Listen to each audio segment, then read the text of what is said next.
Sir నమస్తే. నమస్తే. Sir బాగున్నారు సార్? బాగున్నాను. సార్ అసలు ఇప్పటికొచ్చి మీరు ఎక్కడ మీ ఇంటర్వ్యూ కూడా నేను ఎక్కడ చూడలేదు, అసలు చాలా తక్కువ ఇచ్చినట్టు. అంటే మనం యాక్చువల్గా చెప్పాలంటే మనం సినిమా అనుకుంటే సినిమా నడిపించాలి, సినిమా అనుకుంటే సినిమా షూటింగ్ చేయించాలి, అంతేగాని ఫోర్గ్రౌండ్లోకి రావాల్సినంత నెసిటీ లేదు, పెద్ద ఇంట్రెస్ట్ కూడా లేదు బేసిక్గా ఫస్ట్ నుంచి. అంటే మీకు ఇప్పుడు చూస్తూ ఉంటారు కొన్నిసార్లు ఏంటంటే క్రెడిట్స్ అనేవి కొంతమందికి బాగా దక్కుతూ ఉంటాయి, వాళ్ళ కష్టం తక్కువ క్రెడిట్స్ ఎక్కువ ఉంటాయి. మీలాంటి వాళ్ళది ఏంటంటే ఇప్పుడు కష్టం చాలా ఉంటుంది, బికాజ్ ఒక సినిమా సెట్స్లోకి ముందు వెళ్ళేది మీరే, సెట్స్లో అందరూ వెళ్ళిపోయాక తిరిగి వచ్చేది మీరే, మధ్యలో ఏ ఇష్యూ వచ్చినా అది వెదర్ న్యాచురల్గా ఏదైనా జరిగినా కూడా మీరే అన్ని దగ్గరుండి చూసుకోవాలి. సరిగ్గా టైంకి టైంకి తినే సిచ్యువేషన్ ఉండదు, టైంకి నిద్రపోయే సిచ్యువేషన్ ఉండదు. ఏ రోజు నాకు తెలిసి మీరు మొబైల్ సైలెంట్లో పెట్టుకుని పడుకుని కూడా ఉండరు. సో ఇన్ని కష్టాలు ఇంత అలా ఉండి మీరు ఎందుకు సార్ క్రెడిట్స్ కోరుకోరు? అంటే మన డ్యూటీ మనం చేసాం అనుకుంటాను ఎప్పుడు కూడా. ఈ డ్యూటీ నాకు అప్పచెప్పారు, అది నేను పర్ఫెక్ట్గా చేయాలి. అంతమటుకే షూటింగ్ పర్ఫెక్ట్గా జరగాలంటే మనం పర్ఫెక్ట్గా పనిచేస్తే షూటింగ్ సరిగిపోతుంది ఆటోమేటిక్.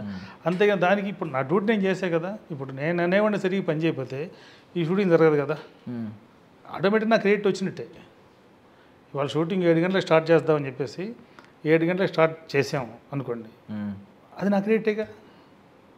ఒకళ్ళు చెప్పకపోవచ్చు, కొంతమంది ఏంటంటే ఓపెన్గా చెప్తారు ఇది శ్రీనివాస్ వాళ్ళు చేశారు అని, కొంతమంది చెప్పడం వల్ల మనకు వచ్చిన నష్టం ఏం లేదు. ఇంకోటి ఏంటంటే ఈ సినిమా చూసి నన్ను ఇంకో సినిమా పిలుస్తున్నారు. నా కెరీర్ స్టార్ట్ చేసిన తర్వాత ఇప్పుడు దాకా ఏ ప్రొడక్షన్ కంపెనీకి వెళ్ళి నేను మీ సినిమా చేస్తానండి నాకు సినిమా ఇవ్వండి అని చెప్పి అడిగింది లేదు ఇప్పుడు దాకా, ఇప్పటి వరకు. మరి ఇంకోటి నన్ను పిలుస్తున్నారంటే ఇది ఈ సినిమా ఎలా చేశారు చూసాక నన్ను పిలిచేది, నా గురించి ఎంక్వైరీ చేసాను నన్ను పిలిచేది. ఎంక్వైరీ చేసుకోకుండా నన్ను పిలవరు కదా, నేనేంటో తెలియకుండా. అంతే. ఆల్మోస్ట్ 35 సంవత్సరాలు దాటి ఉంది కదా సార్ మీ కెరియర్. అంటే యాక్చువల్ చెప్పాలంటే నేను 88లో వచ్చాను. 88లో 88 నుంచి చేసుకుంటూ ఉన్నాం రకరకాల పోస్టులు. అది ప్రొడక్షన్ మేనేజరా, ప్రొడక్షన్ కంట్రోలరా, ఇంకోటి పక్కన పెడితే వర్క్ చేస్తూ ఉన్నాం అప్పటి నుంచి. సో స్టార్టింగ్ సార్ ఎందుకు సార్ అసలు, అంటే ఇప్పుడు రోజులు వేరు, ఇప్పుడు అందరూ ఫిల్మ్ ఇండస్ట్రీలోకి రావాలి అనేది ప్రతి ఒక్కరికి లోపల ఉంటుంది, ఒక ఆశ, ఒక ఇంట్రెస్ట్, అవన్నీ. పైగా ఈజీ కూడా అయింది ప్లాట్ఫామ్. ఒకప్పుడు 88 అంటే ఆ రోజుల్లో అసలు ఎలా ఉండేవో కూడా సిచ్యువేషన్స్ మనం ఊహించలేం. మీకు చిరంజీవి లాంటి వాళ్ళు ఆ టైంలో, చిరంజీవి గారు అనే పేరు ఇప్పుడు ఇంత మెగాస్టార్, ఇండస్ట్రీకి మెగాస్టార్ అన్నాం, ఆ టైంలో ఎంతమంది ఎంత ముందుకు రాలేదు. నిజం చెప్పాలంటే ఆయన వచ్చారు. సార్ మీరు ఎందుకు వచ్చారు అసలు, మీకు దేని మీద ఇంట్రెస్ట్ అసలు? అంటే దేని మీద ఇంట్రెస్ట్ అనేది పక్కన పెడితే అసలు నేను మద్రాసు వెళ్ళాను ఏఎంఐ చదువుదామని. యాక్చువల్ విజయవాడ చదువుతున్నాను, విజయవాడ ప్రాపర్ కోచింగ్ లేదని చెప్పేసి మద్రాసు వెళ్ళాను. ఎస్ఐఈటి అని చెప్పేసి ఉంది, నా ఇప్పుడు కృష్ణారెడ్డి గారు అని చెప్పేసి సింధూర్పో కృష్ణారెడ్డి అంటారు, వాళ్ళు ఇన్స్టిట్యూట్ పెట్టారు ఒకటి అప్పుడు, అక్కడ దాంట్లో వెళ్ళేవాడిని. మ్యాక్సిమం 12 దాకా క్లాసులు ఉంటాయి మ్యాక్సిమం, దాని తర్వాత క్లాసులు ఉండవు, ఫ్రీ టైం మొత్తం. నాకు పేపర్ చదివే అలవాటు, నవల్ చదివే అలవాటు ఉంది, అది రోజు చదవలేంగా, ఈ బోర్ పడతా ఉంది. సినిమాలకి షికార్లు తిరిగి అలవాటు మనకి ఫస్ట్ నుంచి లేదు, పని ఉంటే వెళ్తాం, పని లేకపోతే వెళ్ళాం. నేను అందరూ విజీపీ బీచ్కి చాలాసార్లు వెళ్ళారు, నేను అసలు ఎప్పుడు దాకా వెళ్ళలేదు. ఓరో షూటింగ్ నిమిత్తం వెళ్ళాను తప్పితే అక్కడికి, అంతకని చూద్దామని ఇప్పుడు వెళ్ళలేదు. ఇక అలాంటి హ్యాబిట్లు ఉండి నాకు మరి ఎట్లా బోర్ కొడుతుంటాయేమో. అప్పుడే కరెక్ట్గా వల్లభనేని జనార్దన్ గారని విజయ్ బాబునాయుడు గారి సన్నెల్లో ఉన్నారు, ఆయన ప్రొడ్యూసరు, డైరెక్టరు, కార్మిక ఖైదీలు, తోడు నీడ, అమ్మాయి చక్రవర్తి ఇలాంటి సినిమాలను తీశారు.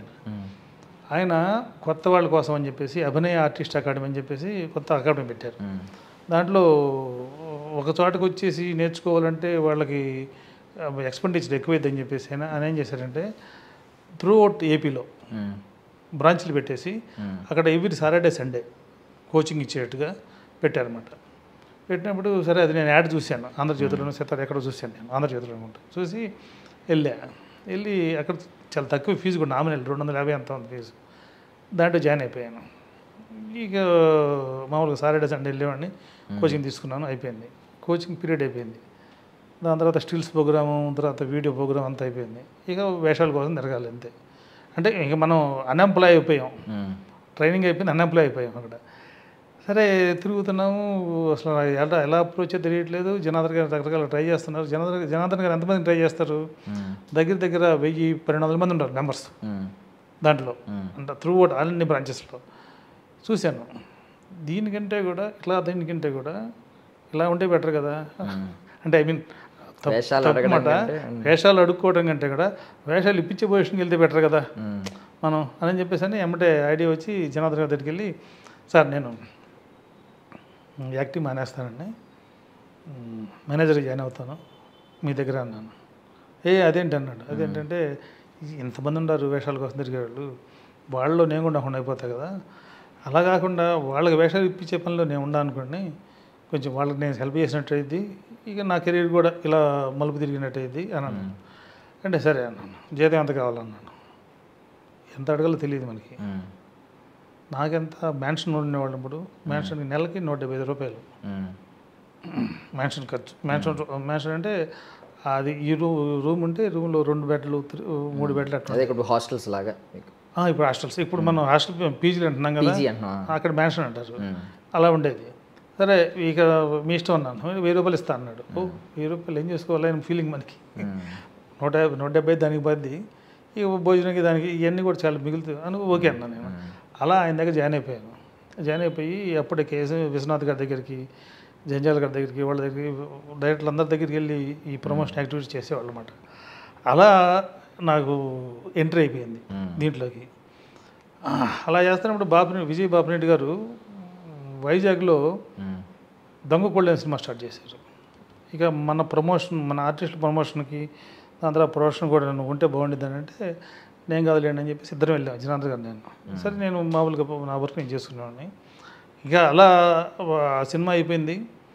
దాని తర్వాత రెట్నం అందరూ వెళ్ళిపోతున్నాం. రెట్నం టైంలో బెనర్జీ గారు అంటే కేఎస్ రామారావు గారు బ్రదరు, వాళ్ళు ముచ్చిమంత ముద్దని సినిమా చేస్తున్నారు. ఇంకోటి ఏంటంటే నాకు నవల చదివి ఉండాను నేను, ముచ్చిమంత ముద్దని, ఎండమూరి గారు గారిది. అది ఎక్స్ట్రాడినరీ నవల, నాకు బాగా నచ్చింది. ఈ సినిమా చేస్తున్నాము నువ్వు ఉండు అని చెప్పేసి అన్నారు ఆయన బెనర్జీ గారు. లేదండి జనార్దన్ గారు చెప్పాలండి. జనార్దన్ గారు సరే ఉండవా బాబు, మొత్తం తిరిగావు కదా, వైజాగ్ లొకేషన్ అని తెలిసి ఉండమన్నారు. ఇంకో కారణం ఏంటంటే నాకు ఆ నవల చదివా కదా, దాంట్లో కంటెంట్ బాగా నచ్చి అసలు దీన్ని ఎలా తెస్తారు అంటే, ఒక సీన్లో ఏమైందంటే రాజేంద్ర ప్రసాద్ చేయిపోయింది, చెయ్యి నరుక్కుంటాడు, మళ్ళీ చేయి వచ్చింది, అలా ఇలాంటి సీన్లు ఎలా తెస్తారు అని చూడాలని ఇంట్రెస్ట్ తోటి దాంట్లో సీతాను, రాజేంద్ర ప్రసాద్, తర్వాత రవిరాజ్ ప్రిన్సెట్ గారు డైరెక్టరు, లోక్ సింగ్ గారు కెమెరా, ఎలా చేస్తారో చూడాలని చెప్పేసి అలా ఉండిపోయాను. ఆ సినిమా అంతా అయిపోయింది, బాగా ఎంజాయ్ చేశాను నేను. అంటే వర్క్ కంటే కూడా ఆ షూటింగ్ చూస్తూ అబ్జర్వ్ చేసినలో నాకు రవిరాజ్ ప్రిన్సెట్ గారు మంచి టెక్నీషియన్, బాగా చేస్తారు ఆయన. అలా ఉండిపోయాను. అలా అక్కడ అయిపోయిన తర్వాత ఈయన వద్దాం అనుకుంటే ఇంకి రేల నరసింహ గారి సినిమా జరుగుతుంది, పూలరంగడ్ అని, అబ్బుల్ గారి సినిమా, దాంట్లో కూడా రాజేంద్ర ప్రసాద్ అని హీరో. ఇక్కడ రాజమండ్రిలో షూటింగు, నువ్వు అక్కడికి వెళ్ళి అని చెప్పి అన్నారు జనార్దన్ గారు. సరే అక్కడికి వెళ్ళాను. రాజేంద్ర ప్రసాద్ గారు, అందరూ రజనీ అనుకుంటే హీరోని గుర్తులేదు, రజనీ అది అయిపోయింది. ఓ షెడ్యూల్ అయిపోయింది, బయలుదేరుతా అనుకున్న టైంలో కరెక్ట్గా ఈవీవి గారు, శ్రీనివాసు రాజమండ్రిలో ఉన్నాడంట కదా, ఉంటే అక్కడ ఉండమని చెప్పండి, మేము వెళ్తున్నాం అక్కడికి షూటింగ్ అని చెప్పేసి ఆయన వచ్చారు. జంజాల్ గారి సినిమా హై హై నాయకని, నరేష్ హీరో. ఇట్లా ఇక ఆ సినిమా మళ్ళీ 15 డేస్ చేశాను. ఈ విధంగా దగ్గర దగ్గర 3 months దాకా నేను బయటే ఉండిపోయాను.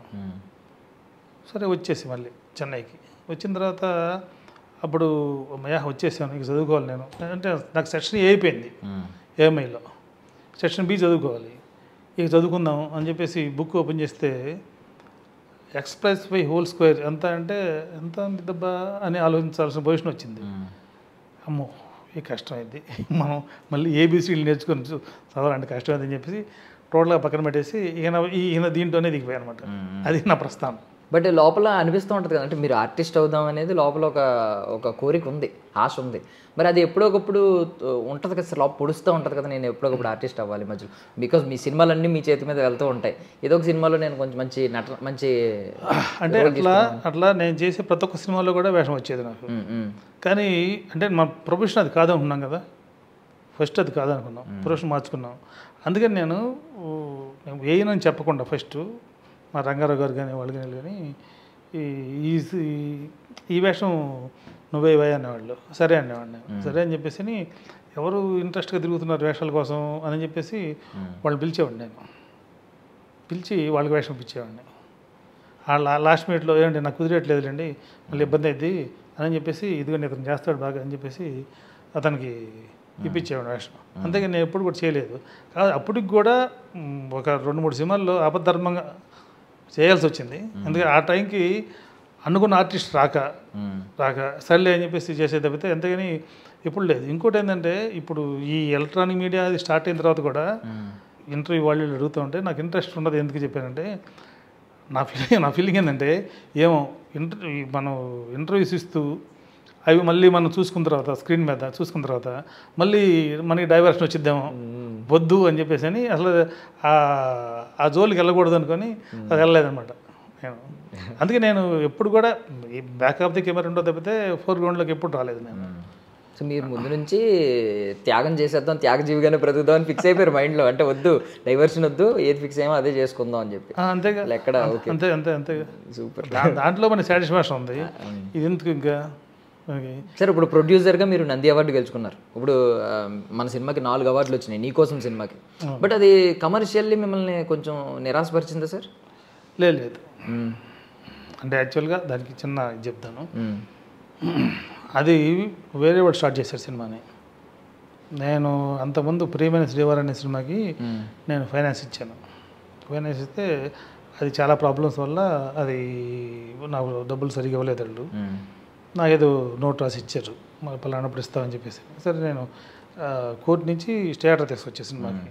సరే ఇవన్నీ జరిగిన తర్వాత ఎందుకులే అని చెప్పేసి నేను విత్డ్రా చేసుకున్నాను. సినిమా రిలీజ్ అయిపోయింది. వాళ్ళు అంజిరెడ్డి అని ఉన్నాడు ఈ పార్ట్నర్స్లో. అంజిరెడ్డి ఏం చేశాడంటే సీను వైట్లతోటి నీకోసమని సినిమా మొదలుపెట్టాడు. సరే నేను ఆఫీస్కి వెళ్ళి వస్తుండేవాడిని, డబ్బులు ఇవ్వాలి కదా, రమ్మనేవాడు, వెళ్ళేవాడిని. అంతే నాకు 10 లక్షలు ఇవ్వాల్సి ఉంటే అప్పుడులోనే 98లో 10 లక్షలు ఇవ్వాల్సి ఉంటే వెళ్ళినప్పుడు 2000, 3000, 4000 ఇచ్చేవాడు. సరే సావనీళ్ళు ఎంత కొంత ఇచ్చాడు అనుకున్నాను. అది వాళ్ళు సినిమా ఆగిపోయింది మధ్యలో. పార్ట్నర్స్కి వాళ్ళకి అండర్స్టాండింగ్ కుదరకు లేదా ఎందుకో తెలియదు, నేను ఎప్పుడు అడగలేదు. అయిపోయింది అంతే. ఇక జనార్దన్ గారి దగ్గరికి వచ్చింది సినిమా. జనార్దన్ గారు చూశారు సినిమా, నన్ను కూడా చూడమన్నారు. నేను చూశాను సినిమాని. చూస్తే ఓకే పర్లేదు అనిపించింది. లేదు శ్రీనివాస్ బాగుండేది, ఇది ఇలా చేద్దాం అలా చేద్దాం, దీన్ని మారుద్దాం, మొత్తం స్క్రీన్ ప్లే కొంచెం షఫిల్ చేద్దాం, మనం సీను మనవాడే కదా వాడికి లైఫ్ అయ్యింది చేద్దాం అన్నాడు. సరే సార్ అన్నాను. సరే సార్ అంటే సరే నీ పేరు మీద పెట్టుకోది సినిమా అని అన్నాడు. సార్ నా పేరు ఎందుకు మీ పేరు పెడదాం అన్నాను. లేదు నీ పేరు మీద పెట్టుకో అన్నాడు. సరే అన్న. అంజిరెడ్డి వచ్చాడు. గంట గారు సినిమా మీ పేరు మీద చేయమన్నారు అగ్రిమెంటు జనార్దన్ గారు, అందుకని మీరు అగ్రిమెంట్ ప్రిపేర్ చేయండి నేను వస్తా అన్నాడు. ఏమయ్యా నా దగ్గర డబ్బులు లేవు, నువ్వు అగ్రిమెంట్ ప్రిపేర్ చేసి తీసుకొస్తే నేను సంతకం పెట్టి తీసుకుంటాను అన్నాడు. అదే మీరు ఇంతే చెప్తారు సార్, మీరు ఇప్పుడు ఇంతే చెప్పటం కాదు, సరదా చెప్పటం కాదు, సీరియస్గా చెప్తున్నాను. నా దగ్గర డబ్బులు లేవు, దీనికి 200 ఖర్చు అయ్యేది, 200 నా దగ్గర లేవు, నువ్వు చేసి తీసుకొస్తా అన్నాడు. సరే సార్ అని చెప్పేసి వెళ్ళాడు, అగ్రిమెంట్ తీసుకొచ్చాడు. వాళ్ళందరి దగ్గరికి మిగతా పార్ట్నర్స్ దగ్గర నెలలో నువ్వు సంతకాలు పెట్టించురా అన్నాను. సంతకాలు పెట్టించుకొని వచ్చాడు. నేను సంతకం పెట్టాను, ఒక అగ్రిమెంట్ తీసుకున్నాడు. సరే ఒక 200 ఇంటివి అన్నాను. ఏంటన్నాడు, నీ సినిమా మళ్ళీ మొదలు పెట్టాలి కదయ్యా, ఆ 200 మొదలు పెట్టాలి, నేను 200 ఇవ్వన్నాను. ఊరుకోండి సార్ మీరు అన్నాడు. నిజంగా ఇవ్వన్నాను. 500 ఇచ్చాడు. వద్దు నేను 200 చాలే అని చెప్పేసి 200 తీసుకున్నాను. అలా ఆ సినిమాని మొదలుపెట్టాం. మన దగ్గర డబ్బులు లేవు, ఎక్కడ మనకి డబ్బులు దొరికితే అక్కడ తీసుకొచ్చేసి మనం షూటింగ్ చేయడమే. దీనికి ఫస్ట్ దేవిశ్రీ ప్రసాద్ మ్యూజిక్ ఈ సినిమాకి. ఫస్ట్ ఒక సాంగ్ అయిపోయింది అప్పటికి, ఒక సాంగ్ షూటింగ్ కూడా అయిపోయింది. ఇంకా సాంగ్స్ చేయాలి.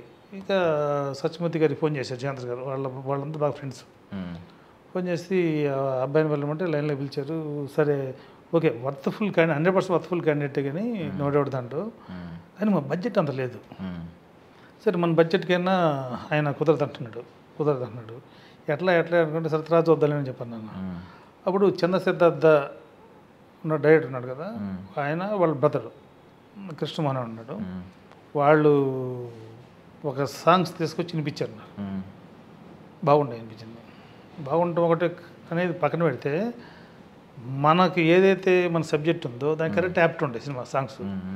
అమ్మ బాగున్నాయి బాబు అనుకుని జనార్దన్ గారికి ఇచ్చాను. జనార్దన్ గారు అన్నారు సరే 2 రోజులు 3 రోజులు విన్నాము, పర్ఫెక్ట్గా ఉండే, ఇది ఇక్కడ పెట్టుకోవచ్చు, ఇది ఇక్కడ పెట్టుకోవచ్చు అని చెప్పి అనుకున్నాము. సాంగ్స్ సూపర్గా ఉండే సాంగ్స్. ఇక నా సాంగ్స్ తీసుకున్నాం మేము. శ్యామ్ అని ప్రొడ్యూసర్, నా ఫ్రెండ్ నేను, వేణు హీరోగా, చంద్రసిద్ధార్థ డైరెక్షన్లో ఆర్పి పట్నాయక్ మ్యూజిక్ డైరెక్టర్గా వాళ్ళు సినిమా స్టార్ట్ చేశారు. అది అనివార్య కారణాల వల్ల ఆ సినిమా మధ్యలో ఆగిపోయింది. ఆగిపోయిన తర్వాత డైరెక్టర్ మారారు, మ్యూజిక్ డైరెక్టర్ మారారు. వందే మాతరం శ్రీనివాస్ వచ్చాడు ఆ సినిమాకి. దాని తర్వాత విజయ్ భాస్కర్ డైరెక్టర్ అయ్యాడు దానికి, ఆ సినిమాకి. అదే స్వయంవరం సినిమాగా రూపుదిద్దుకుంది. అయితే ఆ సాంగ్స్ మేము తీసుకొని మేము షూట్ చేసుకొచ్చాం. వచ్చిన తర్వాత ఇక వాళ్ళకి డబ్బులు ఇవ్వాలి కదా, అప్పుడు కొంచెం డబ్బులు ఇచ్చాను నేను, మళ్ళీ డబ్బులు ఇవ్వాలి. ఇక డబ్బులు ఇవ్వాల్సి మన దగ్గర డబ్బులు లేవు. నేను అదిగో ఇదిగో అని చెప్తున్నాము, ఏదో వస్తాయి అనుకుంటున్నాము, ఇక రావట్లేదు, ఇవ్వట్లేదు, డబ్బులు ఇవ్వలేదు వాళ్ళకి. ఓ రోజు వేణు వచ్చేసి సీరియస్గా వార్నింగ్ ఇచ్చాడు. వాళ్ళ 10వ తారీఖు లోపుగా మీరు డబ్బులు ఇవ్వకపోతే మీరు ఎంతమంది ఇచ్చిన 75,000 మొత్తం 1.5 మాట్లాడుకున్నాం. ఎంతమంది ఇచ్చిన 75,000 ఎంత ఉంది గుర్తులేదు, ఫిగర్ కరెక్ట్ గుర్తులేదు. అది ఫోర్ఫీట్ అయిపోయింది, మళ్ళీ మొత్తం డబ్బులు ఇవ్వాల్సింది మీరు, అప్పుడే నేను నా స్కూల్ ఇస్తాను సాంగ్ది అని అన్నాడు. ఆ టైం చూద్దాం కానీ అని చెప్పేసి అన్న, అయిపోయింది, డబ్బులు ఇవ్వాల, లేవు మా దగ్గర ఇవ్వలేదు. ఈసారి తర్వాత డబ్బులు వచ్చినప్పుడు నేను కబుర్ చేశాను. ప్రభు అనే ఆర్టిస్ట్ ఉన్నాడు, కబుర్ చేశాను. కబుర్ చేస్తే వచ్చి డబ్బులు తీసుకెళ్ళంటే వచ్చాడు. వచ్చేసి వద్దన్నాడు, ఈ డబ్బులు అయితే మొత్తం డబ్బులు మళ్ళీ ఏమన్నాడు అన్నాడు. అంటే ఇస్తామయ్యా మొత్తం డబ్బులు అన్నాను. లేదు ఏమనంటున్నాడు అన్నాడు. సరిపో అన్నా అనేసి ఆర్పి పట్నాయక్ కబుర్ చేశాను. కవర్ చేస్తే వచ్చాడు. అంటే ఆర్పి పట్నాయక్ మ్యూజిక్ డైరెక్టర్ పెట్టుకున్న తర్వాత ఫస్ట్ మనకి చేసిన సాంగ్ నీకోసం టైటిల్ సాంగ్. ఓకే, అది చాలా ఫేమస్ అయింది కదా. అవును. అది ఓ రోజు సాంగ్ ప్రిపేర్ అయ్యాను, ట్యూన్ ప్రిపేర్ అయ్యాను అని వస్తా అన్నాడు. సరే రమ్మన్న, వచ్చాడు ఆఫీస్కి. ఇక్కడ ప్రగతినగర్లో ఉండేది మా ఆఫీసు. మొత్తం వంటర్ అనమాట. ఫస్ట్ టైం నేను టేబుల్ మీదే దర్వేస్తూ ట్యూన్ ఇచ్చాడు. చాలా బాగుంది అనిపించింది. సరే ఏమంటే సాహితీ అని రైటర్ ఉండేవాళ్ళు, ఇప్పుడు ఆయన పిలిపిస్తే ఆ సాంగ్ చేశాడు. తర్వాత ట్రాక్ తనే పాడాడు. ట్రాక్ బాగానే ఉంది ఆర్పి, ఇంకా అవసరం లేదు మనకి అన్నాను. లేదండి, నేను ఫస్ట్ సినిమా చేస్తున్నా కదా, వీళ్ళు బ్లేమ్ చేస్తారు రేపొద్దున, అప్పుడే సింగర్ అయిపోయాడు అని చెప్పేసి బ్లేమ్ చేస్తారండి. అందుకని రాజేష్ అని చెప్పేసి బెంగళూరు సింగర్ ఉన్నాడు, ఏటో వెళ్ళిపోయింది మనసు అని పాడాడు సాంగ్. మంచి వాయిస్ అండి, ఆయన పాడతాను వినిపించాడు నాకు. ఏమన్నాయా నాకు అది ఇదే బాగుందన్నాను. లేదు సార్ బాగుంటాడు అన్నాడు. సరే ఆర్పి, ఒకటి చెప్తున్నాను నీకు, నాకు నీ వాయిస్ నచ్చింది, ఇదే పెట్టాలనుకుంటున్నాను, కానీ నువ్వు కాదంటున్నావు. నాకు ఇష్టం లేని పని నేను చేయను. నువ్వు కావాలనుకుంటే నేను డబ్బులు ఇస్తాను నీకు, నువ్వు వెళ్ళి దాంతో పాటించుకొని నువ్వు రా. ఆయన ప్రోగ్రాం కూడా నేను చూడను, ఫోన్ చేసి టైం బుక్ చేసుకోవటం, దాని తర్వాత స్టూడియో బుక్ చేయటం ఇవన్నీ నేను నువ్వే చేసుకున్నాను. అలాగే సార్ అన్నాడు. డబ్బులు ఇచ్చాను, వెళ్ళాడు, సాంగ్ పాడించుకొచ్చాడు. బ్యాలెన్స్ ఎంత ఇవ్వాడు, వదిలేనా, అయిపోయింది. వినిపించాడు. నీదే బాగుంది అంటాను నేను, నీ వాయిసే బాగుంది నాకు. లేదు సార్ మీరు ఇని ఉండరు, అందుకే మీకు బాగుంది అది. లేదు సార్ ఆయన బాగుంది అన్నాడు. సార్ నాకు వద్దలేదు సార్, ఒక పని చేద్దాం, క్యాసెట్ రేపొద్దున క్యాసెట్ వేసేవాడు. అప్పుడు ఏంటంటే జనరల్ 5 సాంగ్స్ ఉంటాయి సినిమాలో, ఒక సైడ్ 3 ఉంటాయి క్యాసెట్లో, ఒక సాంగ్ రిపీట్ అయ్యింది. అప్పుడు నువ్వు పని చేయి, నీ సాంగ్ తీసే పక్క నీ వాయిస్ ఇటు 3 పెట్టు, అటు 3 పెట్టు, ఈ 3లో ఒక వాయిస్ నీది ఉండిద్ది, ఇంకో వాయిస్ అటువైపు ఆయన ఉండిద్ది అన్నాను. సార్ అలాగా చేసాం. అయితే ఈ వేణు మాకు ట్రాక్స్ ఇవ్వాల, డబ్బులు ఏమైనా కుదరలేదు కదా, గొడవైంది కదా, ఇవ్వాల. అప్పుడు మళ్ళీ ఆర్పిని పిలిచి, ఆర్పి మనం దీంట్లో 3 సాంగ్స్ వాడుకున్నాం కదా, వాడుకున్నాం, అది మళ్ళీ రికార్డ్ చేయాలని చెప్పాను. అదేంటి సార్ అన్నాడు. వాళ్ళకి మనకి గొడవ అయింది, వాళ్ళు మనకి ఇచ్చేట్లేరు, అందుకని మళ్ళీ మనం రికార్డ్ చేసుకుందాం ఈ సాంగ్స్.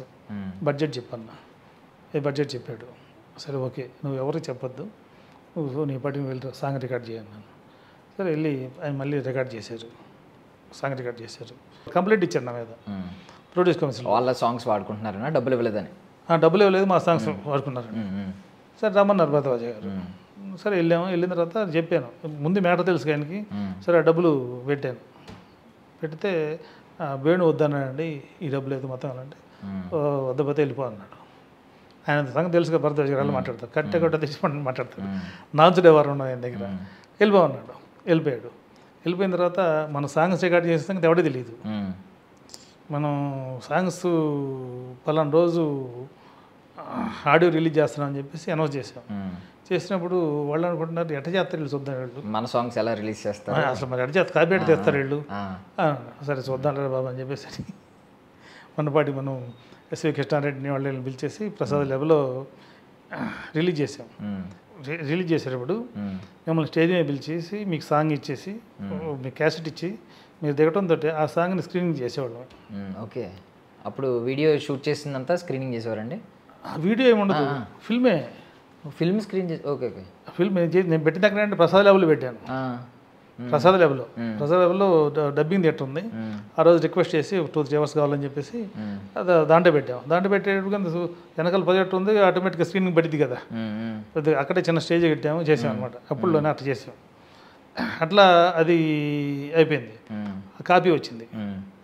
కాపీ వస్తే మనం ప్రొజెక్షన్ వేసాం, బిజినెస్ కూడా వాళ్ళని పిలిస్తే మొత్తానికి ఒక 27 lakhs వస్తుంది సినిమాకి.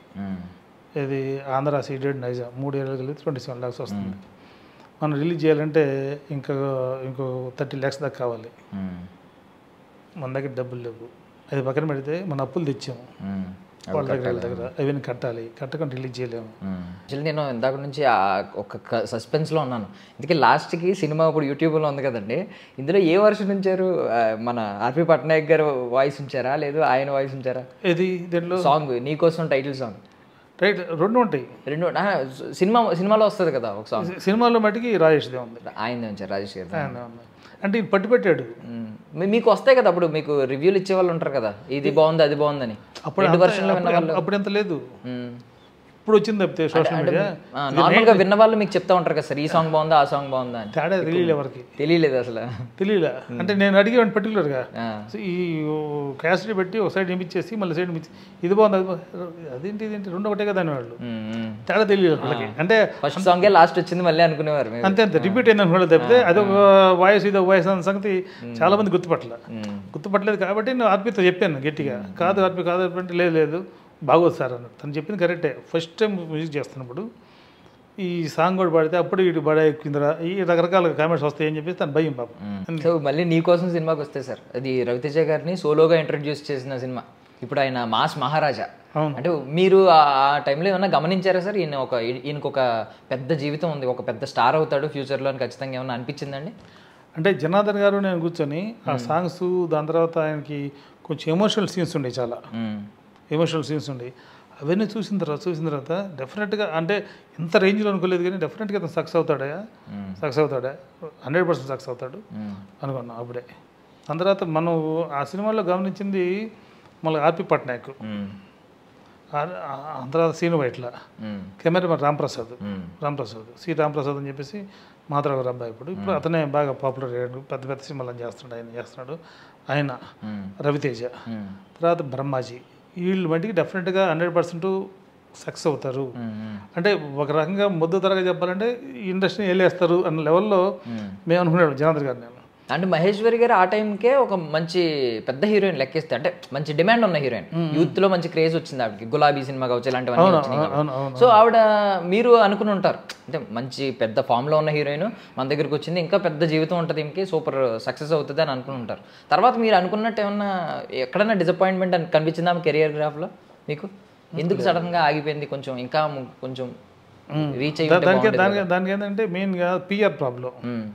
సరైన పిఆర్ఓ లేరు తనకి అప్రోచ్ అవ్వాలంటే అది ఎక్కడ దొరికి నెంబర్లు ఏంటి అయ్యేంటి అనేది కొంచెం అంటే ఏదంటే కమ్యూనికేషన్ గ్యాప్ అంటారే, ఆ కమ్యూనికేషన్ గ్యాప్లో సరిగా తనకి అవకాశాలు రాలా. లేదంటే దాంట్లో అమ్మాయికి యాక్చువల్గా బెస్ట్ యాక్ట్రెస్ అమ్మాయి నీకోసం సినిమాలో బెస్ట్ యాక్ట్రెస్ అవార్డు వచ్చింది.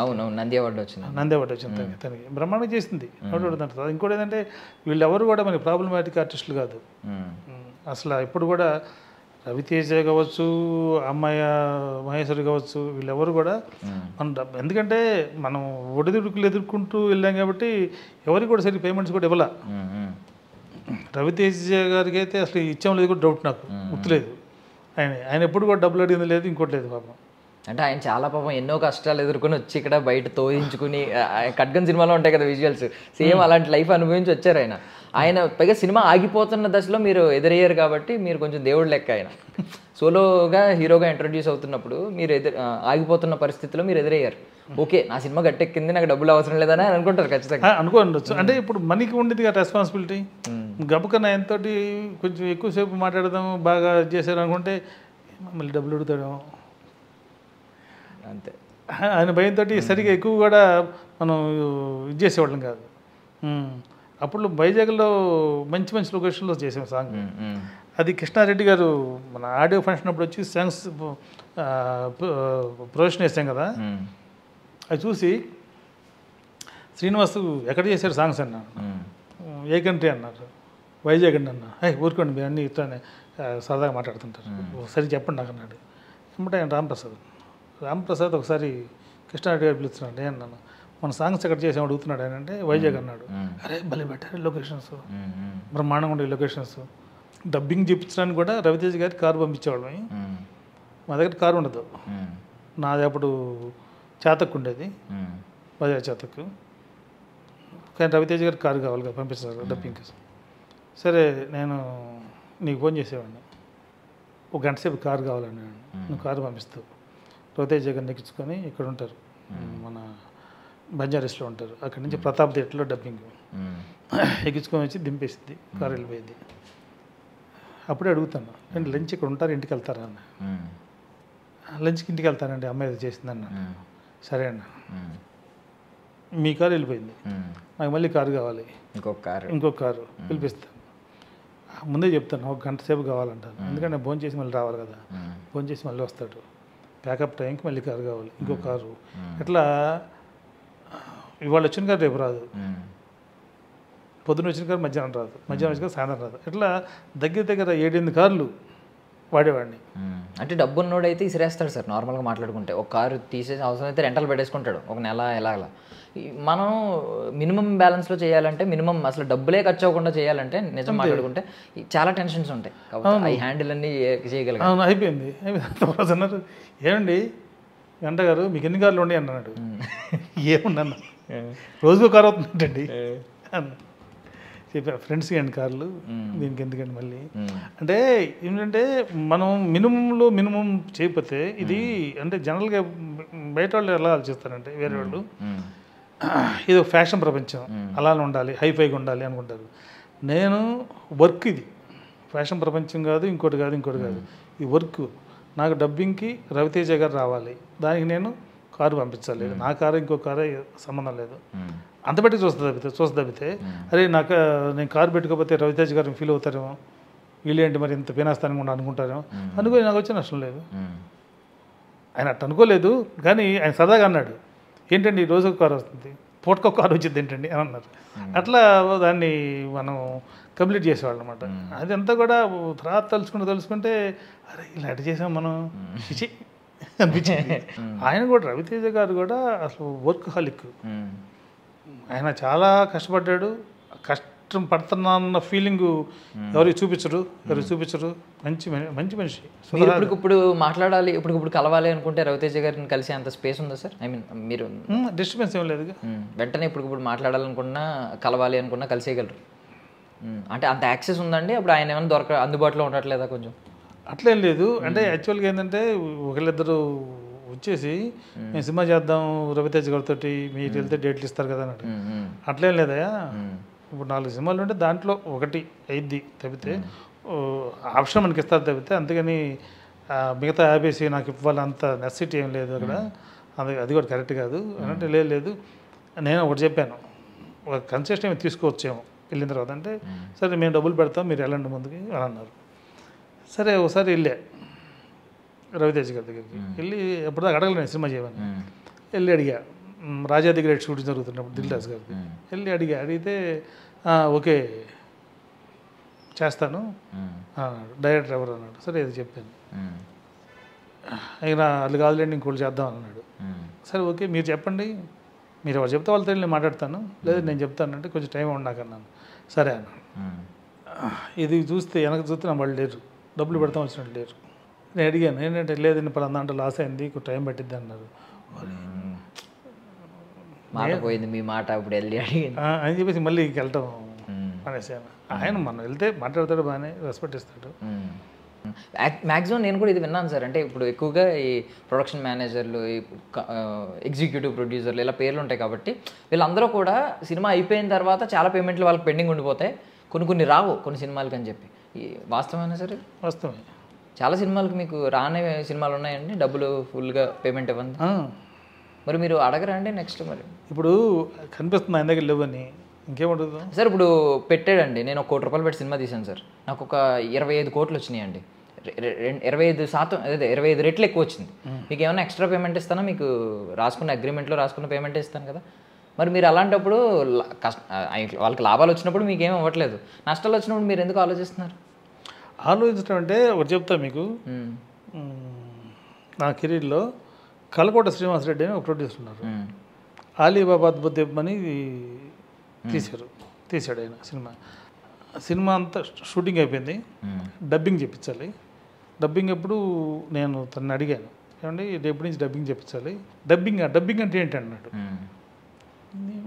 డబ్బింగ్ అంటే ఏంటంటే ఏం చెప్పాలి ఈయనకి? అలాగా సార్, అక్కడ షూటింగ్ జరిగింది కదా, అక్కడ మాట్లాడతారు కదా, అక్కడ రకరకాల డిస్టర్బెన్స్లు ఉండేదండి. ఇక్కడ డబ్బింగ్ థియేటర్లో వాయిస్ విని మళ్ళీ వాయిస్ ఇస్తారండి, పర్ఫెక్ట్ వాయిస్ ఇస్తారండి. అక్కడ ఎమోషన్ కూడా కొంచెం స్లోగా చెప్తారండి, ఇక్కడ కరెక్ట్ ఎమోషన్తో డైలాగ్ చెప్తారు అన్నాను. ఎందుకండి అక్కడ స్టార్ట్ సౌండ్ ఇవన్నీ చెప్తున్నారు కదా సార్, మళ్ళీ ఎందుకండి డబ్బులు దండగా అన్నాడు. సినిమా ఎందుకు తెస్తారా బాబు వచ్చి అంటే ఇప్పుడు అలాంటి ప్రొడ్యూసర్ ఉన్నాడు. అలాంటి ప్రొడ్యూసర్ మళ్ళీ ఇంకో సినిమా తీసాడు, అక్కుం అని. అది కూడా ఆలీతోటే. అది నానా రకాల తంటాలు దానికి. దగ్గర 4 నెలల నుంచి పనిచేశాను. 4 నెలల నుంచి రూపాయి లేదు. రిలీజ్ అయింది సినిమా, ఎర్లీ మార్నింగ్ 4 అయింది ప్రింట్ అని వెళ్ళేటప్పటికి. ఇప్పుడు లాగా కాదు కదా, ప్రింట్లు వెళ్ళాలి. ఇప్పుడు 4 అయింది. సరే నేను వెళ్తానండి, ఇంకా బయలుదేరుతాను, నేను డబ్బులు ఏమంటే ఇస్తారన్నాడు. గంట గారు మీకు చాలా ఇవ్వాలండి నేను, కానీ ఇప్పుడు నా దగ్గర 400 ఉన్నాయి, మీకు 200 ఇస్తారు. 200 ఇచ్చాడు. 4 నెలలు మీరు పనిచేశారు మొత్తం సినిమాకి అంతటికి కనుక. 4 నెలలు పనిచేయడం ఒక ఎత్తు అయితే, ఇక్కడ ఏంటంటే రకరకాల స్కీములతో పనిచేశాను నేను. సినిమా బయటకు వెళ్ళాలంటే రకరకాల స్కీములు. ఇంకోటి విన్నాం ఏంటంటే గవర్నమెంట్ ముక్కుపిండి డబ్బులు వసూలు చేశారని చెప్పి ఒకటి విన్నాం. అంటే ఏంటి సార్, ఇప్పుడు నంది అవార్డు అనౌన్స్ చేసినప్పుడు లేదంటే ఏదైనా అవార్డు అనౌన్స్ చేసినప్పుడు ఇంత ప్రైజ్ మనీ అని అనౌన్స్ చేస్తారు, అది శాంక్షన్ అవుదా? శాంక్షన్ అవడానికి అంటే జరిగింది ఏంటంటే, మనకి నంది అవార్డు వచ్చింది, వేరే హ్యాపీ. అప్పటికి ఏంటంటే ఇది కూడా చిన్న జిమ్మిక్ ఉంది ఇక్కడ కూడా. గవర్నమెంట్ ఏం చేసిందంటే, ఎగ్జాంపుల్ చెప్తున్నాను, ఈ రేపు జూలై 10th కదా, జూలై 10th నాడు ఒక జీవో క్యాన్సిల్ చేసింది. అది అప్పుడు దాకా ప్రతి సినిమాకి 10 lakhs సబ్సిడీ, ఏపీలో తీసిన సినిమాకి సబ్సిడీ. ఏపీ అంటే కమిషన్ స్టేట్ కదా, అప్పుడు క్యాన్సిల్ చేసింది. అది క్యాన్సిల్ చేసి 25th నాడు కొత్త జీవో వచ్చింది. కొత్త జీవో అంటే అది subsidy for only good films అని చెప్పేసి. మా సినిమా రిజిస్ట్రేషన్ ఎప్పుడంటే ఇది 10-25 మధ్యలో 15వ తారీఖు రిజిస్టర్ అయింది. ఓకే. అంటే దీనికి అటు లేదు ఇటు లేదు. సరే సినిమా చూసారు వాళ్ళు, గుడ్ ఫిల్మ్ కేటగిరీ కింద సినిమా చూశారు, సెలెక్ట్ అయింది సినిమా. సెలెక్ట్ అయితే 5 lakhs సబ్సిడీ అనౌన్స్ చేశారు. దాని లెటర్స్ అన్నీ వచ్చినాయి నాకు, వచ్చినప్పుడే. సరే ఇదిగో ఇస్తారని చెప్పేసి అన్నారు. ఇది 2000లో జరిగింది, 2001లో ఫైనల్ అయిపోయింది. తిరిగి చూపెట్టి అదిగో అన్నారు, ఇదిగో అన్నారు, తిరుగుతున్నాం, ఏం ఉపయోగం లేదు. సరే 2015లో 16లోనూ కోర్టుకు వెళ్ళాను. కోర్టుకు వెళ్ళి వాళ్ళ సంగతి రావాలని అంటే కొంతమంది అన్నారు ఇక్కడ. అప్పటి నుంచి అడుగుతూ భరద్వాజ గారిని అడుగుతున్నాను, సి కళ్యాణ్ గారిని అడుగుతున్నాను, అందరిని అడుగుతున్నాను, అదిగో ఇదిగో అంటున్నారు తప్పితే ఎవరు కూడా వాళ్ళు ట్రై చేశారు బాబు సిన్సియర్గా, ఏది వర్కౌట్ కాల. సరే కోర్టుకు వెళ్తానంటే కోర్టుకు వెళ్ళే రేట్ లేదు నీకు, ఆ రోజు సబ్సిడీ ఇచ్చేటప్పుడే వాళ్ళు లెటర్ తీసుకుంటారు, నేను కోర్టుకు వెళ్ళను అని చెప్పేసి దాంట్లో సంతకం పెట్టాను అన్నాడు. నాకు గుర్తులేదు, అది నేను వెళ్తాను చూద్దానని చెప్పేసి కోర్టుకు వెళ్ళాను. వెళ్తే ఆర్డర్ వచ్చింది కానీ ఇక్కడ ఎవరు లెక్క చేయాలి. అంటే ఆర్డర్ ఎలా వచ్చిందంటే, మీకు సబ్సిడీ ఇవ్వాల్సిన మాట కరెక్టేను, 5 lakhs ఇవ్వాల్సిన మాట, కానీ బడ్జెట్ లేదు గవర్నమెంట్ దగ్గర, అందుకని బడ్జెట్ వచ్చినప్పుడు ప్రయారిటీ ప్రకారం ఇస్తారు మీకు అన్నారు. ప్రయారిటీ ప్రకారం అంటే ఇంతమంది బ్యాక్లాగ్స్ ఉంటాయి, అవన్నీ క్లియర్ చేసుకుంటూ నీ స్టేజ్ ఎప్పుడు వచ్చిందో ఆ స్టేజ్లో నీకు ఇస్తారు అని చెప్పేసి అన్నారు.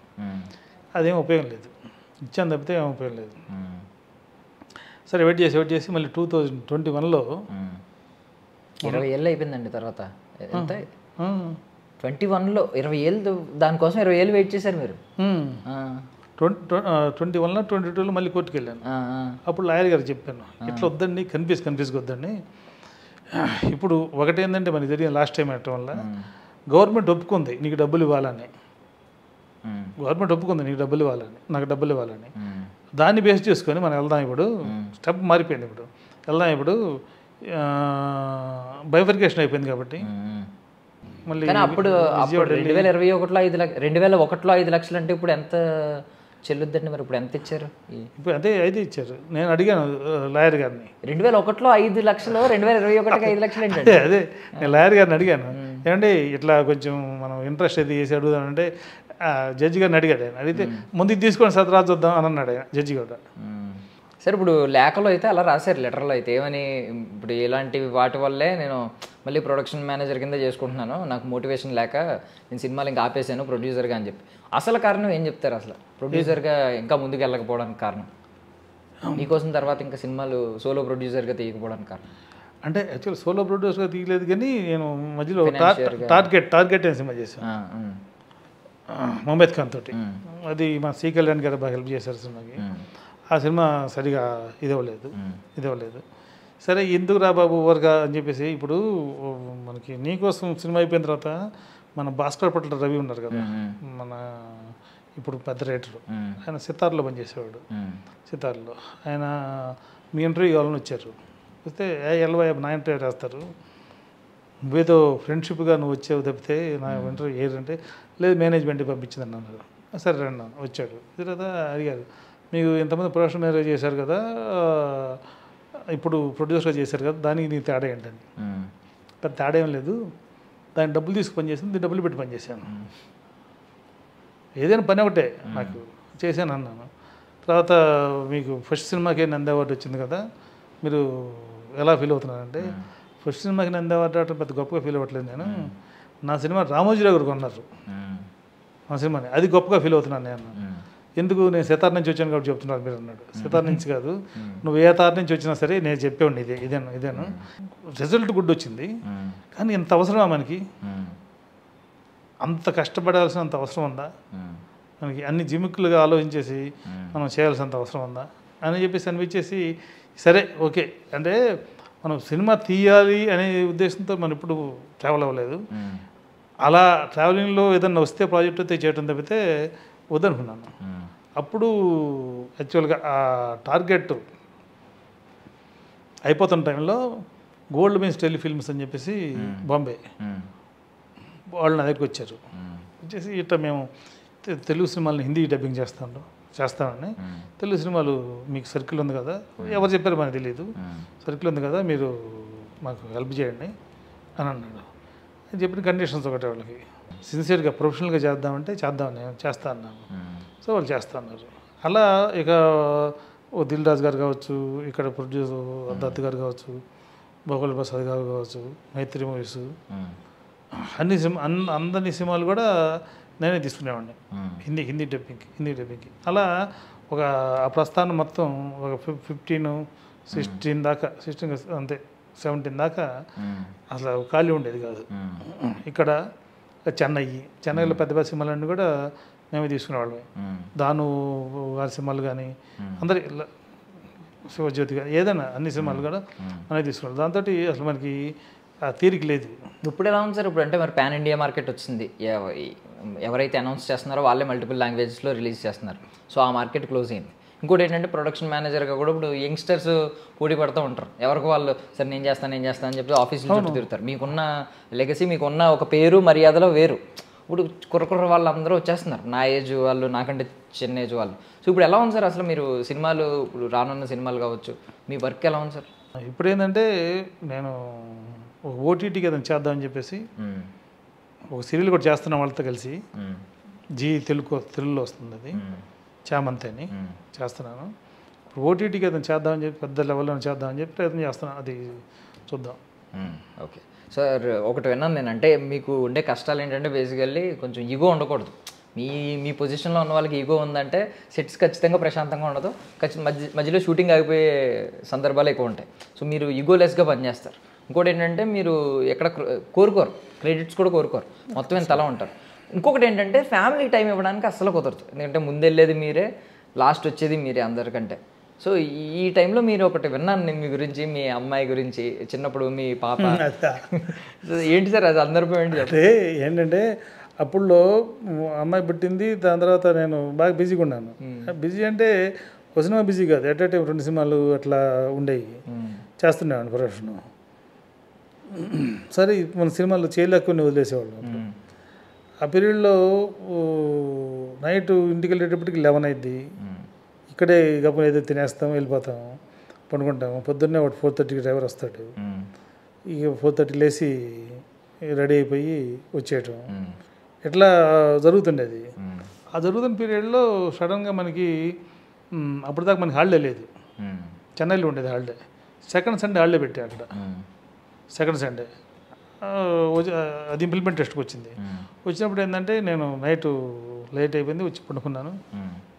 పొద్దున్న లేచి మామూలుగానే షూటింగ్ లేదు కదా, లేచి మామూలుగా లేచి అమ్మాయిని తీసుకుని ఉంటే అప్పుడే ఇంకా 1 year కూడా కాలేదు అమ్మాయికి, లేదు 1 year ఎందుకు గుర్తులేదు సరిగ్గా. తీసుకుని ఉంటే రాలా. సరే కాసేపు మళ్ళీ టిఫిన్ చేసినా మళ్ళీ తీసుకొని రావట్లా, ఏడుతుంది. ఇదేంట్రా బాబు ఏడుతుంది, రావట్లేదంట అని చెప్పేసి మా మిస్టర్ ఏంటి ఇది రాదేంది అన్నాను. రాదేంది అంటేనే మీరు తెలియదు అంది. నేను తెలియపటమైందన్న. ఏం తెలుసు దానికి, దాని వయసు ఎంత, దాని ఊహ ఎంత, దానికి ఏం తెలుసు. నైట్ పట్టుకున్న తర్వాత వస్తారు, అది లేకముందు వెళ్ళిపోతారు, దానికి ఏం తెలుసు. అది ఇప్పుడు కొత్తగా చూస్తుంది మిమ్మల్ని. అమ్మ ఇదేంట్రా బాబు ఎట్లా అయిపోయింది, తను గుర్తుపట్టలేని పొజిషన్లో మనం అంటామేంటి, నా దగ్గర రాకపోవటం ఏంటి, అది మనం తగ్గించుకోవాలి వర్క్. ఇక మనం ఎట్ట పడితే అట్ట ఎగేసుకొని తిరగడం, సినిమాల మీద సినిమాలు చేసుకోవడం ఇది కరెక్ట్ కాదు. మనకి ఫ్యామిలీ లైఫ్ కూడా కావాలి, ఉండాలి, పిల్లలతో టైం స్పెండ్ చేయాలి అని చెప్పేసి అని అప్పుడు ఇంకా వర్క్ తగ్గించుకున్నాను. 37 సంవత్సరాలు మీరు సాధించినవి అన్నిట్లో నాకు ఇది బాగా నచ్చింది. మీ రైట్ని మీరు సాధించారన్నారు చూడండి, అంతే కదా, బాగా నచ్చింది. అంతే కదా. నాకు ఇది ఒకటను యాక్చువల్గా నేను రామోజీరావు గారి దగ్గరికి నా సినిమా తీసుకెళ్ళగా, అది నా గొప్పతనం, ఫస్ట్ నా అచీవ్మెంట్ అది. నా సినిమా ఇందాక మధ్యలో ఆగిపోయింది. 27 lakhs వస్తున్నాయి, ఇంకా దగ్గర 30 lakhs దాకా కావాలి మనకి సినిమా రిలీజ్ చేయాలంటే, డబ్బులు లేవు. అందుకు మయూరికి వెళ్ళి సుధార్ గారిని రిక్వెస్ట్ చేశాను, సార్ ఇలా సంగతి అండి, సినిమా కాపీ వచ్చింది, ఒకసారి చైర్మన్ గారికి చూపించాను. ఆయన ఉల్లికిపడి అదేంటండి చైర్మన్ గారి సినిమా చూపించడం ఏంటండి, ఏమంటే చైర్మన్ గారిని నేను నాకు ఊహ తెలిసి చూస్తున్నానని, ఆయన అలా మేరు పర్వతంలో పెరిగిపోయారండి. ఆయన నా సినిమా చూపించి, గంటా శ్రీనివాసు ఏం టైప్ సినిమా తీసావు, ఏం పని పాటలేదు నీకు అని అన్నయ్యండి. శ్రీనివాస్ మంచి సినిమా తీసావు అన్నయ్యండి. ఏదైనా సరే నేను సినిమా తీశాను, నేను ప్రొడ్యూసర్ అయ్యాను అని ఆయన గుర్తించాలి, అంతేనండి. ఆయన ఇప్పుడు మయూరికి వచ్చినప్పుడు వెళ్తా వస్తుంటే విష్ చేయడం తప్పితే నాకు పరిచయం కూడా లేదండి. కాకపోతే ఆయన అంటే గొప్ప అభిమానం అండి నాకు, చూస్తే బాగుంటుందండి అన్నాను. సరే నేను చూపిస్తాను, కానీ ముందు మేము చూడాలి సినిమా, మేము చూస్తే కానీ ఆయన చూపించలేమన్నారు. అలాగే అని చెప్పేసి ఏమంటే ఫోన్ చేసి ప్రింట్ తెప్పించాను. ఎందుకంటే ఆఫీస్లో ప్రింట్ ఉన్న దగ్గర నుంచి ఎవరో ఒకరు వచ్చి సినిమా అడుగుతారు, వాడు కొంటాడు లేదు పక్కన పెట్టి చేయాల్సి వచ్చేది, 1000-1500 బొక్క ఎందుకులే అని చెప్పేసి నేను తెప్పించాను. సినిమా వాళ్ళకి నచ్చిన తర్వాత వాళ్ళు చూశారు, నచ్చింది. సరే ఎలా ఉందంటే బాగుందని సినిమా చైర్మన్ గారు చెప్తా ఉన్నారు. సరే చెప్పండి అన్న. సరే చెప్తాలే అన్నారు. చెప్పండి సార్ అంటాను. అదేంటండి ఎంత మాట్లాడాలి, మీ అపాయింట్మెంట్ తీసుకోవాలండి ఫోన్లో అన్నాడు. అలాగా సరే ఇప్పుడే తీసుకోండి సార్ అన్నాను. నువ్వు మామూలు అడిగి కదా అని చెప్పేసి ఏమంటే ఆయన ఫోన్ చేసి అడిగారు, ఏదో next coming Thursday between 4 to 5 మాట్లాడమని చెప్పారు చైర్మన్ గారు. మాట్లాడిన తర్వాత నాకు సరే దానికి చాలా తంటాలు పడ్డాం. మొత్తానికి సినిమా చూశారు. ఏమన్నారు ఆయన? చైర్మన్ గారు సినిమా చూశారు. సార్ కంగ్రాచులేషన్స్ అండి, చైర్మన్ గారు సినిమా బాగుందన్నారు, నచ్చింది ఆయనకి అన్నారు. ఓకే సార్, థ్యాంక్స్ సార్, నేను బయలుదేరుతాను. కూర్చొని మరి సినిమా ఏంటంటే, ఏమో సార్ సినిమా తీసాము, చైర్మన్ గారు చూపిద్దాం అన్నాను, చూశారు, బాగుందన్నారు, ఇంక రిలీజ్ చేసుకోవడమే కదా అన్నాను. నేను నా దంటాలు నేను పడతా అన్నాను. సినిమా మాకు ఇస్తారా అన్నాడు. నేను ఏమన్నా అన్నాను, అదేంటన్నాడు, మీరు డబ్బులు ఇవ్వరు కదండి రిలీజ్ చేస్తే, నాకు డబ్బులు కావాలి రిలీజ్ చేయడానికి అన్నాను. అవుట్రేట్కి అయితే మీకే ఇస్తే ఇంకోటికి ఇవ్వను అన్నాను. అదేం లెక్క అన్నాడు. మీరు కమిటీ అయిన అమౌంట్ కరెక్ట్గా ఇస్తారు కదా మీరు, అందుకే మీకే ఇస్తానండి అని అన్నా. Super super sir. సరే ఇంకేముంది సార్, అంటే మీకు ఇంకేం ఆశలు కోరికలు అంటే సాధించాలనే ఆశయం ఏముంది సార్? అంటే ఏం లేదు, అంటే ఇప్పుడు ఒకటి మెయిన్గా ఏంటంటే నేను ఇప్పటిదాకా సక్సెస్ అవ్వలేదు, ఫెయిల్ అవ్వలేదు, దేంట్లో ఫెయిల్ అవ్వలేదు, అట్లా అని చెప్పి గొప్పగా సక్సెస్ అవ్వలేదు, న్యూట్రల్ లైఫ్ ఉంటుంది. కాకపోతే మనం ఎండ్ ఆఫ్ ది లైఫ్లో ఒక పెద్ద ప్రాజెక్ట్ ఒకటి చేయాలి, పెద్ద ప్రాజెక్టు, అది ఇంటర్నేషనల్ లెవెల్లో ఉండాలి అనేది ఒక సబ్జెక్ట్ రెడీ చేసాము.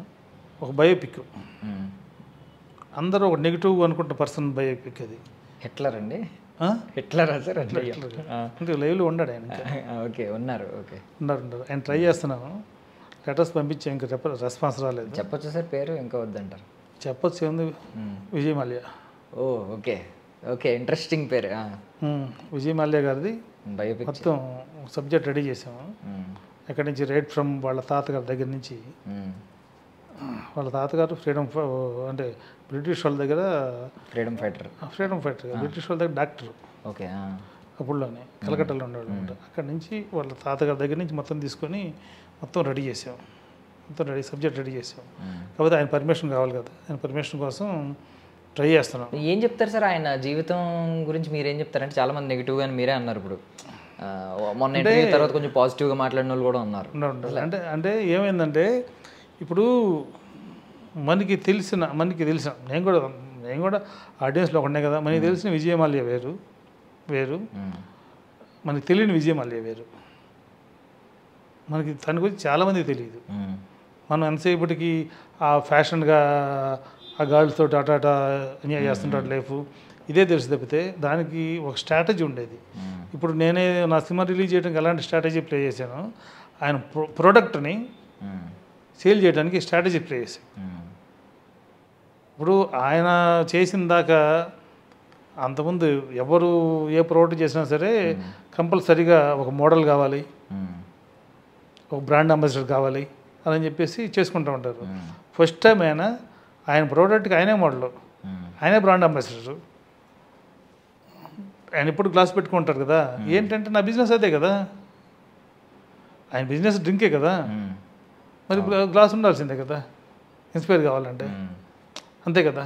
ఇప్పుడు చాలామంది బిజినెస్ మ్యాన్ ఉన్నారు మనకి, ఎవరి గురించి మనం మాట్లాడుకోం, విజయ్ మల్లి గురించి మాట్లాడుకుంటాం. ఎందుకంటే పబ్లిక్లో ఉన్నాడు ఆయన, కొంచెం నలుగురు నడిచే దారిలో కాకుండా కొంచెం డిఫరెంట్గా వెళ్తున్నారు, సక్సెస్ అయ్యాడు. సరే, ఫెయిల్యూర్కి రకరకాల కారణాలు ఉంటాయి. నేను తీసుకుని ఏంటంటే ఫస్ట్ సక్సెస్ వరకే విజయ్ మాల్యా, దాని తర్వాత సెకండ్ది rise of the king first, దాని తర్వాత downfall of the king second. ఇది అట్లా తీసుకొని రెడీ చేసాము. సబ్జెక్ట్ అంతా రెడీ అయింది, ఆయన అప్రోచ్ అవుతున్నాము. అది అన్నీ జరిగితే అది చేస్తే వాళ్ళు, ఎందుకంటే అది ఓకే అంటేనే దగ్గర స్టార్ట్ చేయడానికి మినిమం 6 months పట్టిద్ది. ఆర్టిస్టులు తీసుకోవడం కానీ, వాళ్ళ తాతగారిని వాళ్ళ నాన్నగారిని ఈయన్ని సెలెక్ట్ చేయడం కానీ, ఇది కానీ లొకేషన్స్ కానీ. అంటే ఇప్పుడు మీరు వాళ్ళ తాతగారు వాళ్ళ చుట్టుపక్కల వాళ్ళని అందరినీ ఆడియన్స్కి అంత పరిచయం కాదు కాబట్టి ఎవరిని పెట్టినా ఓకే. విజయ్ మాల్యా గారి ఫేస్ అంత బాగా తెలిసింది కాబట్టి బాగా మ్యాచ్ అయ్యే ఆర్టిస్ట్ని వెతకాలి. ఎవరెవరు అనుకుంటున్నారు సార్ మైండ్లో?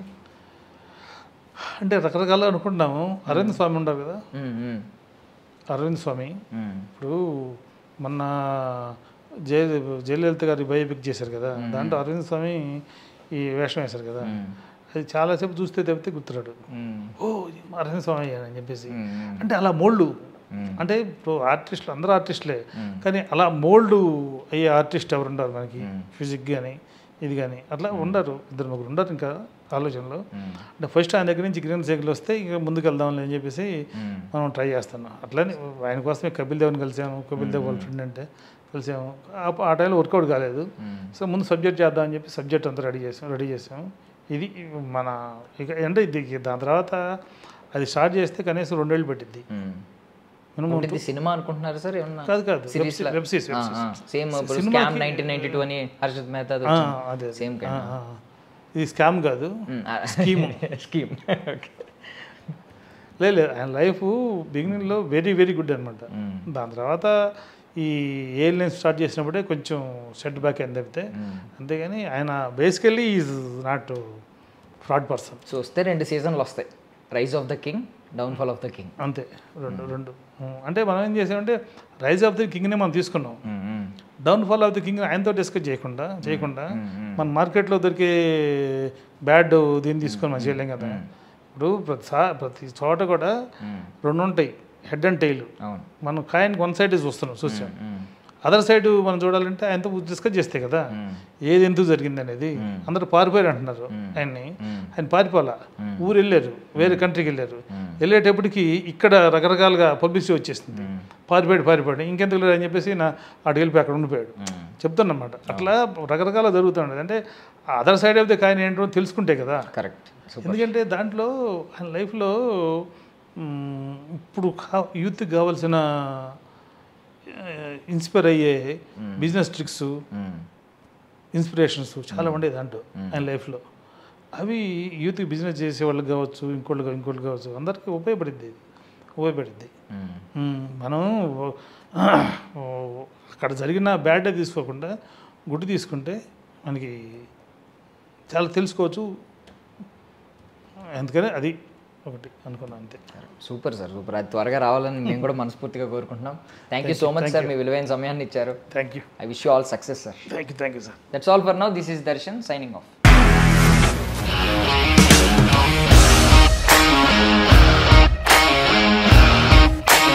ఇండస్ట్రీలో కమిట్మెంట్ ఇష్యూస్ వస్తే నీకు కూడా వచ్చినట్టు మార్నింగ్ తీసుకెళ్ళాడంటే కొట్టి పడేస్తాడు.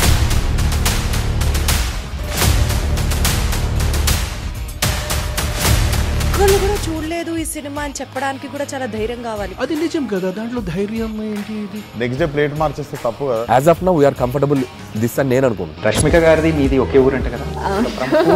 నీకు కోపం వచ్చిందంటే బాగా తిట్టేత్తరా? తిట్టేద్దామండి. నిజంగా గేమ్ ని ఎలా చేంజ్ చేయగలిగారు? ఏపీఎస్ఎఫ్సి వాళ్ళకి 6 నెలల్లో నేను 6 లక్షలు కట్టా. బిజినెస్ చేయాలనుకుంటే it is as difficult as riding a tiger.